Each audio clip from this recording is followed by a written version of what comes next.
Alright, welcome. Today I'm going to go over the questions from the UIL test. If you have questions about things that I say on here, please come by and see me. As I've gone over this, I've found that there were, let's hear, 3 questions that were wrong. But anyway, overall not a bad test, just not a great test.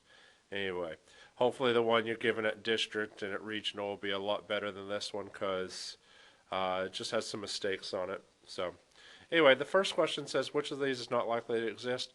So what I did as I drew my molecular structures, so I have CBr4, and I know it would look like this because 7 times 4 is 28 plus 4 more for the carbon, that's 32. So each of these is going to be surrounded by 8 dots for a total of 32. So everything's going to be satisfied. So this one's good. Ni3, that'd be 26 electrons because the I has 7 times 3 is 21 plus nitrogen's 5. So it'd look like this with 8 around here, 8 around here, 8 around here, and 2 extra.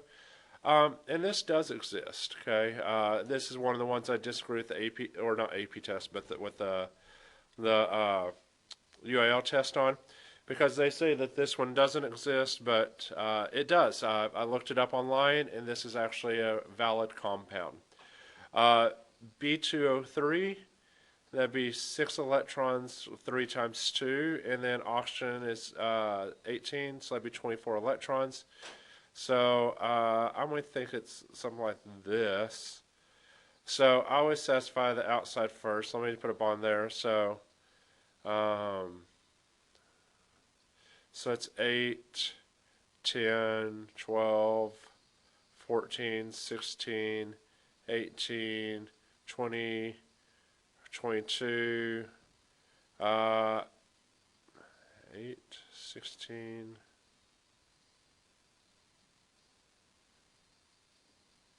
8, 16, 18, 20, 22, 24. And so, yeah, there's really no way I can do this with the 24 electrons that I have. Okay? Because even if I triple bonded this, and even if I was able to do this somehow, you know, like, I don't know how you do it, you know, but boron is one of those compounds that doesn't do double bonds or triple bonds. And so having a double bond or triple bond the boron, that's really weird to me. Let's see if I did it as...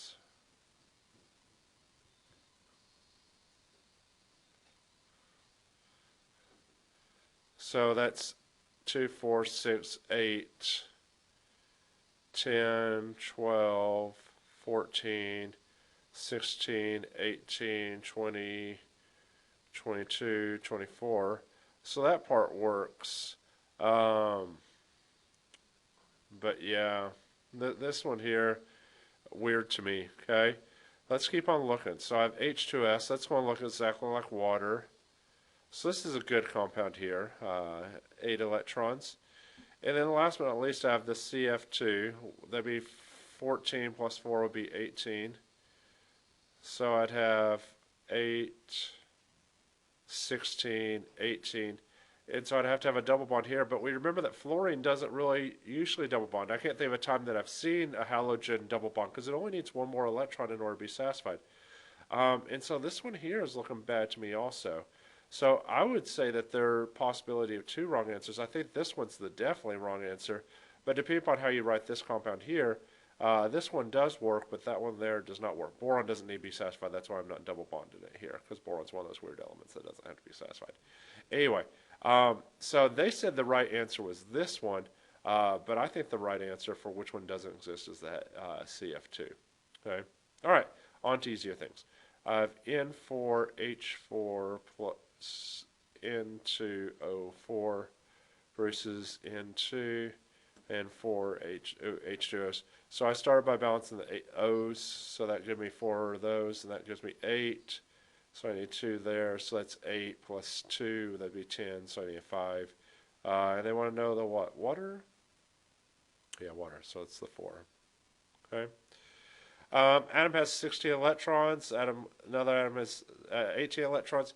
So whenever it gains electrons, you have to remember electrons are negative, so if you gain them, you become more negative. Okay? If you lose electrons, you become more positive.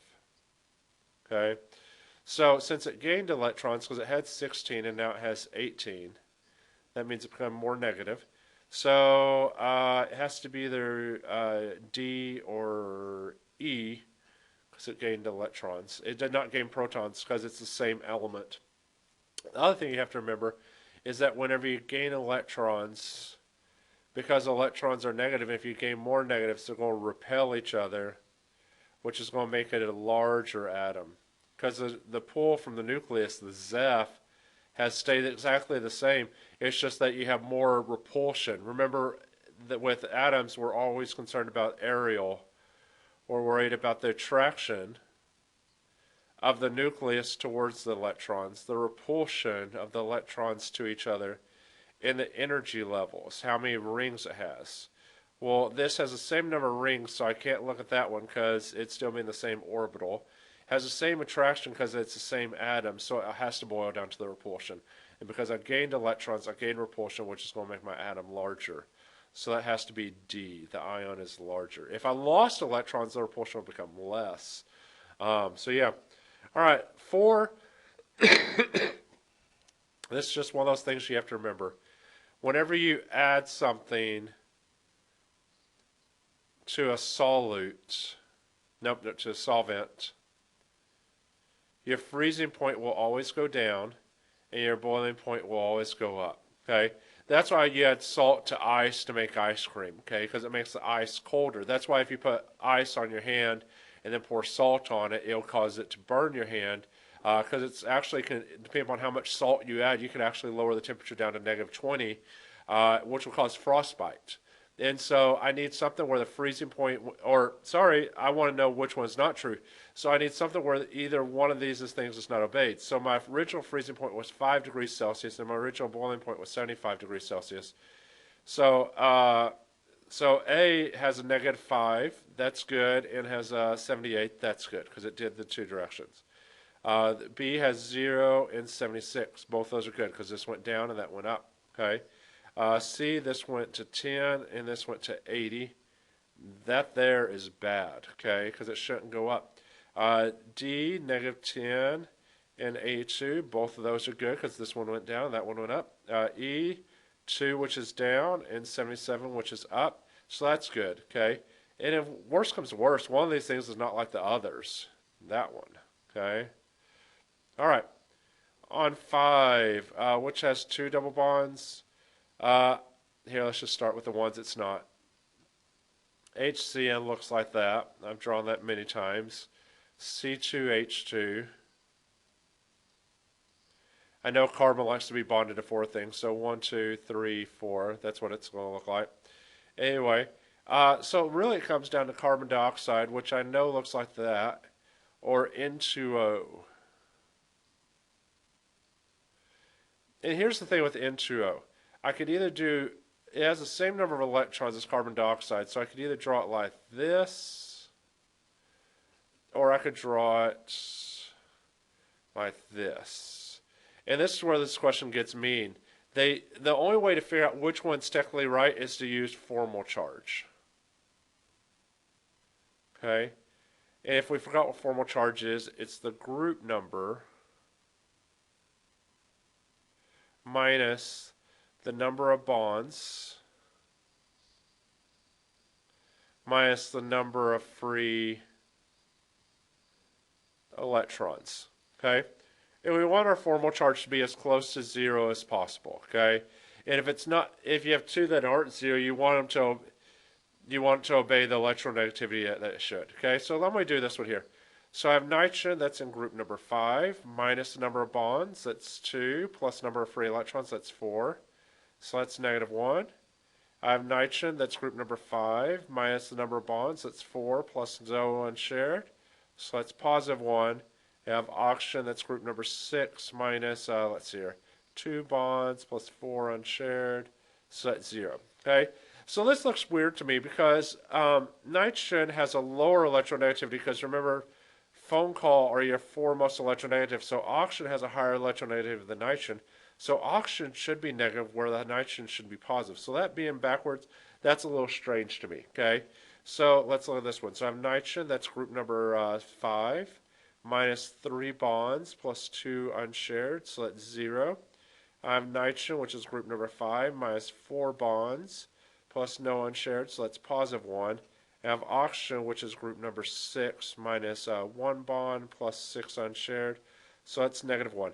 So oxygen have a higher electronegativity being negative. That looks more reasonable than the nitrogen fighting over the electrons and somehow the nitrogen pulling the electrons away from itself. That's not possible. Okay, so I'm surprised they didn't say that you had to use formal charge on this one, but the only way to figure out that it's CO2 is to use formal charge. So if you get stumped with that, look at these are what we call resonance structures. It's where you can draw it multiple ways. And so look and see, based upon formal charge, which one's the correct resonance structure. Okay? All right, in a closed system, the temperature of the sample is doubled from 100 to 200. What happens to the number of moles of gas? Well, the temperature increased, so but that doesn't change the number of moles. So now, remember when the temperature goes up, if it's a sealed, let's say it's a rigid container. Okay, so therefore the volume won't change. Volume is constant. Okay, so as the temperature goes up, the pressure is going to go up because that's a direct relationship. Okay, if it wasn't a rigid container, non-rigid, so if the temperature went up, your volume would go up as well because anything that temperature is being used with has a direct relationship. Okay, so if temperature goes up, pressure goes up. If temperature goes up, volume goes up. Okay, volume and pressure have an inverse relationship. As the pressure goes up, the volume's going to go down. Easy to remember this is PTV, public television. So imagine that this stays constant, so I'm going to put a dot there. So if this goes up, this is going to swing up also. Okay, if I have PTV and this stays constant, if this goes down, this is going to swing up. Okay, so that shows my inverse relationship. One more, let's say I have PTV. Let's say this stays constant. If this goes up, this is going to go up as well. Okay, so that's an easy way to remember that is that there. But temperature is not changing the number of moles that you have. Okay, all right. Number 7 actually is wrong. This is Coulomb's law. Okay, so Coulomb's law is what you use anytime you have an ionic compound. Okay, you know it's ionic because you have a metal and a non-metal. Okay, and so it's Q1 times Q2 over the radius squared is equal to the attraction. Okay, the Q is the charge, and the R is the radius, the distance between the two atoms. Okay, so here I go. I have LIF.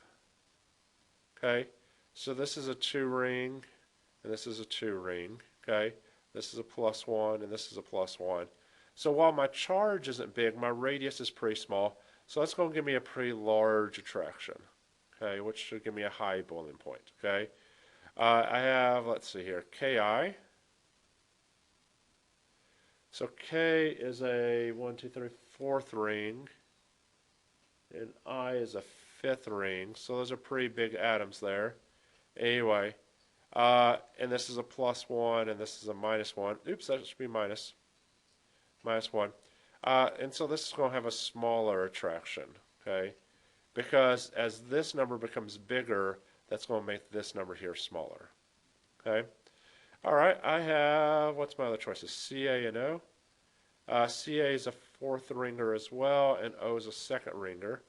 This is +2, and this is -2. So these numbers here are bigger than this one here, but these are equal in that there's bigger. So this is going to have some sort of larger A. I wouldn't say it's going to be as large as LIF, just guessing, but you know, it's going to be somewhat larger. And then BA, what's my other one? BaCl2.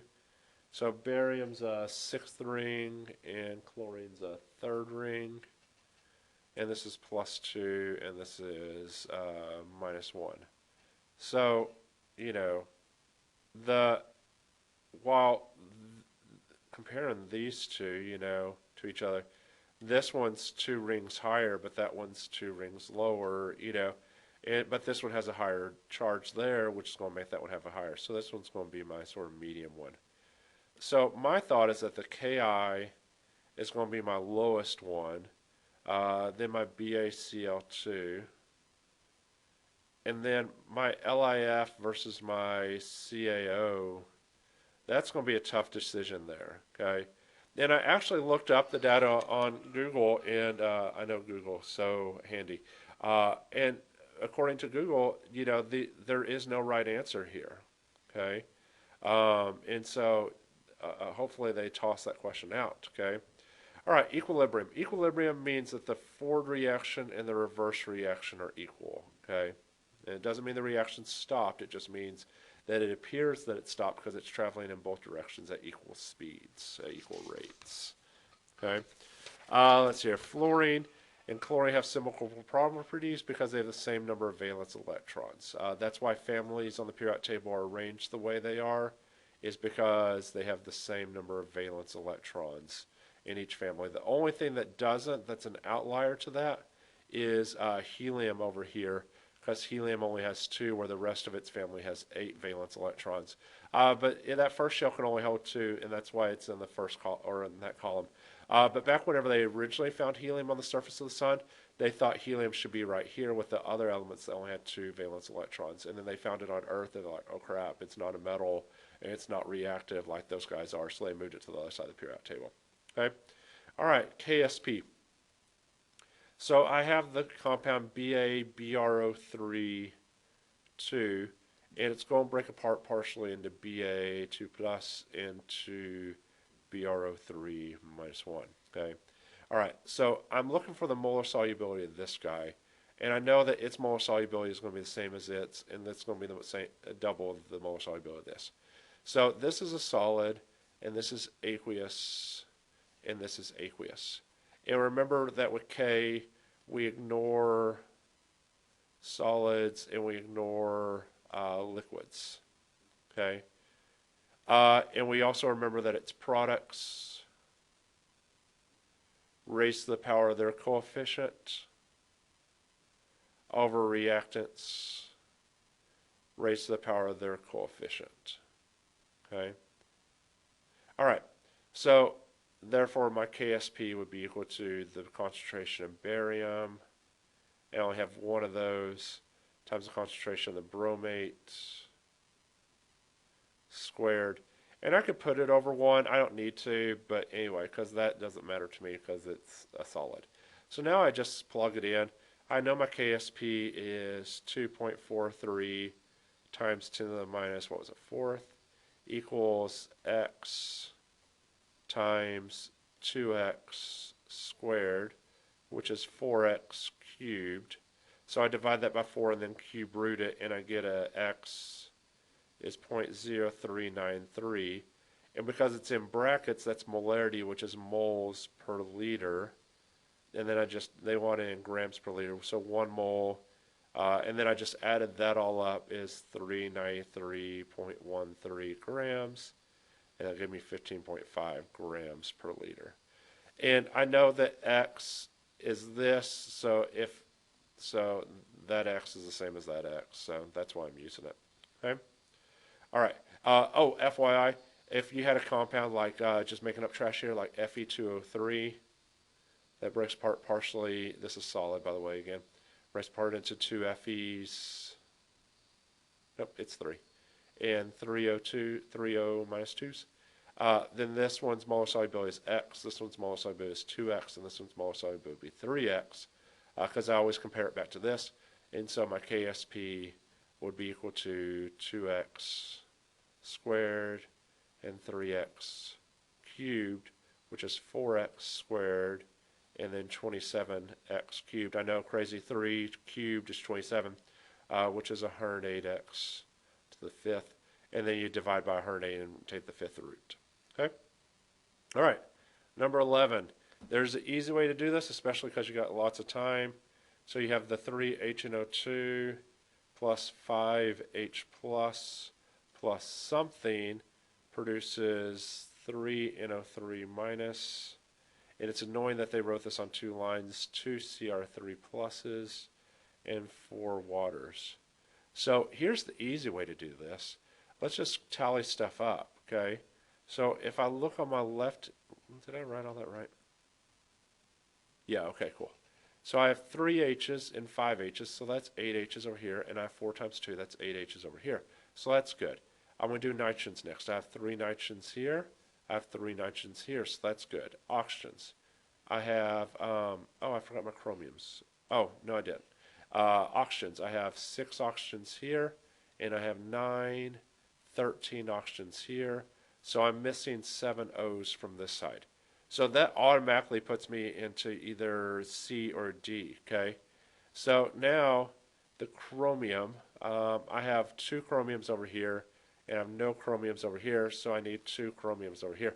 So yet again, that's still C or D. Now, if you don't remember what the charge on the Cr2O7 is, then there must be a way to figure this out. Well, here's how it is. You know it has to be balanced according to mass, which we've just done by writing this deal, but it also has to be balanced according to charge. So let's see what the charge is over here. I have -3 plus +6 would be +3, okay, plus 0. Anyway, I have 3, or 3 times 0, 0, plus +5 is +5. So +5 plus something has to equal +3, so that must be -2. Okay, and that's all there is to that. All right, let's see here. Oh, that's easy. All you do is look at this here and just add 1 to it. So -1 plus 1 is -2, so that must be second order. If you had seconds to the -1, that must mean your molarity is to the 0 power because I didn't write it. So 0 plus 1 is 1, so that's first order. If it were m divided by seconds, then 1 minus 1 is 0, so that must be 0 order, okay? And that's all there is to going back and forth between those two, okay? By the way, if it's m to the -2 times seconds to -1, that'd be third order. So it's always just going to be one negative more than what that is, anyway. So that's easy. All right, and the number itself didn't matter at all. All right, I have 100 milliliters of something that has a pH of 4, and I add 100 milliliters of water. The pH of water being 7, that really doesn't matter to me. I know it's going to make the pH go up, but let's see how much, okay? So how I'm going to do this, I'm going to use the M1V1 equals M2V2 equation so I can get my new molarity. We remember the pH is equal to the negative log of the H. And because that's in brackets, that's molarity. That's why I'm using this equation here. And I remember that the opposite of the negative log is 10 to the negative, okay, because it's second log. Anyway, so the first thing I'm going to do is I'm going to do 10 to the negative 4, which is 1 to the -4th. And so that's my molarity whenever it was in the 100 milliliters. So now I'm going to just take that 1 to the -4th times the 100 milliliters that it was in is equal to the molarity that I'm solving for times the new volume, which would be 200 milliliters because I added 100 milliliters of water. So that's going to equal 5 to the -5th, and that's my molarity and my H again. So now I just negative log that number, and I get, it's like 4.3 or something like that. So 4.5 is as close as it gets. So anyway, but yeah. I think at least whenever I took this test in high school, you had a calculator, so hopefully you still do, okay? All right, I had to look this one up, but basically bars and atmospheres are the same thing. It's like 0.98 atmospheres is equal to 1 bar. I'm not sure if that conversion's given to you on your reference sheet, but if it's not, holy crap, I did not know that one at all. I knew that 760 mmHg were equal to 760 torr. We're equal to 1 atmosphere. We're equal to 14.7 psi. We're equal to 1.01 times 10 to the 5th pascals. But I have not used bars in a long time, so I did not know that one at all. But all you have to do is just take the 93 bars, and then 1 bar is 0.98 atmospheres, and then just convert. That was easy once I knew the conversion. Okay. Same thing on this next one. Hard part of it was knowing that sodium chlorate was this here. I'm not sure if they give you a formula sheet or if it's just a periodic table still. So if you need some polyatomics to memorize, let me know and I'll tell you which ones probably they'll talk about. So all I did is I got the molecular weight of this. It's 106.44 grams per mole. That's 22.99 plus 35.45 plus 16 times 30. Anyway, and then I did was 3 moles, and 1 mole is 106.44 grams. So that's going to be 300 something, so 319.32 grams. Okay.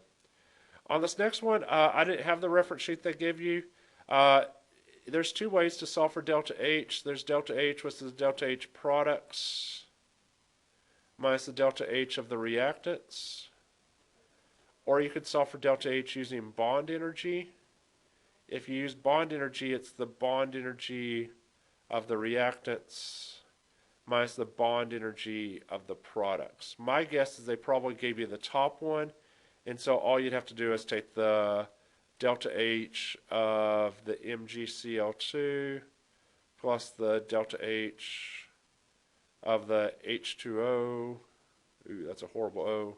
Anyway, minus the delta H of the MgO plus the delta H of the HCl.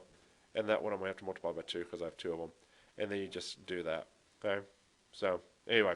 But I didn't have a reference sheet, so I'm not sure how they expect you to do that. So, all right. This one here, I'm going to do this the easy way. So I have NH3 plus H2O produces NH4 positive and something. Okay, so I'm going to do this the exact same way that we did a while ago. So I have N, I have 1 N on this side, 1 N on this side. H's, I have 5 on this side, 4 on this side, so I need 1 H over here. O's, I have 1 on this side, I have none on this side, so I have to have an O. So I must have a compound that contains oxygen and hydrogen. This side has a charge of 0, so 0 equals positive 1 plus something.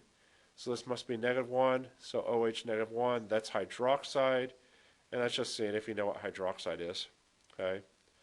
Let's see here, 18. Hopefully they gave you the conversion between Celsius and Fahrenheit, but if not, it's, let's see here.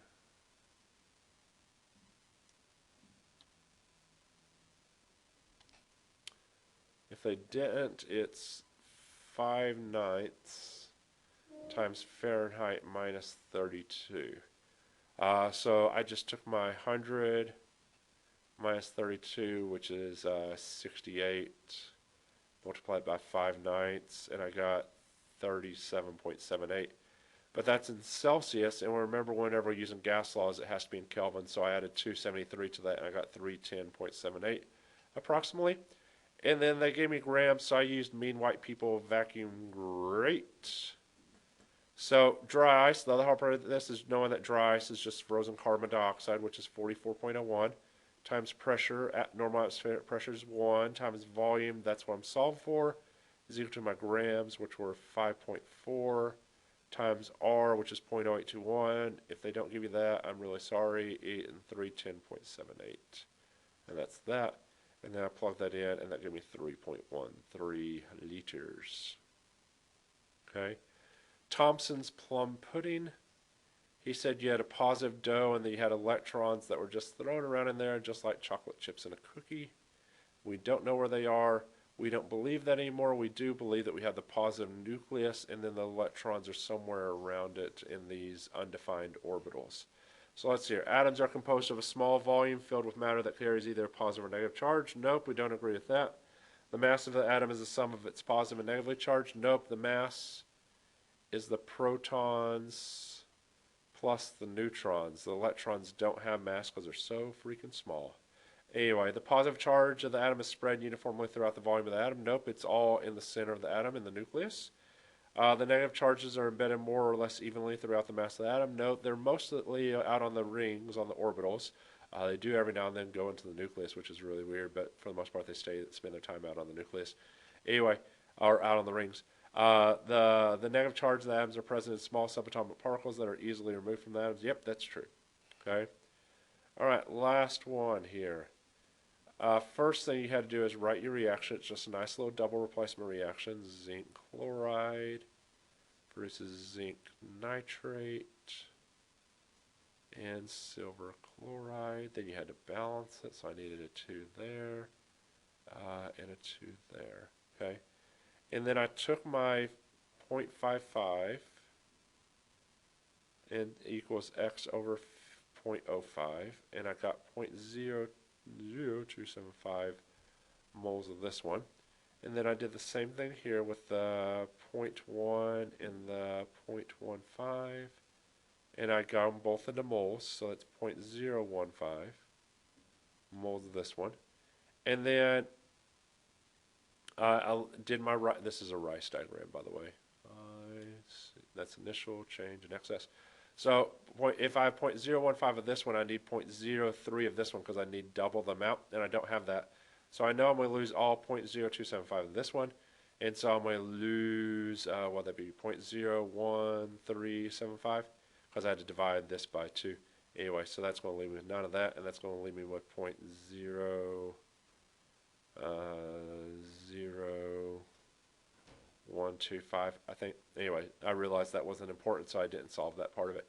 Because they asked me about the silver chloride, which is this guy. So I'm going to gain 0.0275 of that one, because it's a 2 to 2 ratio between those, or a 1 to 1. I'm also going to gain 0.01375 of this one, because it's a 1 to 1 between those, or 2 to 1 between those. So now I have my moles of that, so 0.0275. And they want to know mass, so all I did is I took my 0.0275 moles of my silver chloride, and then I did 1 mole, and that's 107.87 plus 35.45, which is 143.32 grams, and I plug that in and give me 3.94 grams. Okay, and that's all there was to it. Okay, if you have questions, and I know y'all going to do more practice tests, and if you have questions about how to do stuff on them, please come and see me. I'm always here. So anyway, have a good day. Talk to you later. Bye-bye.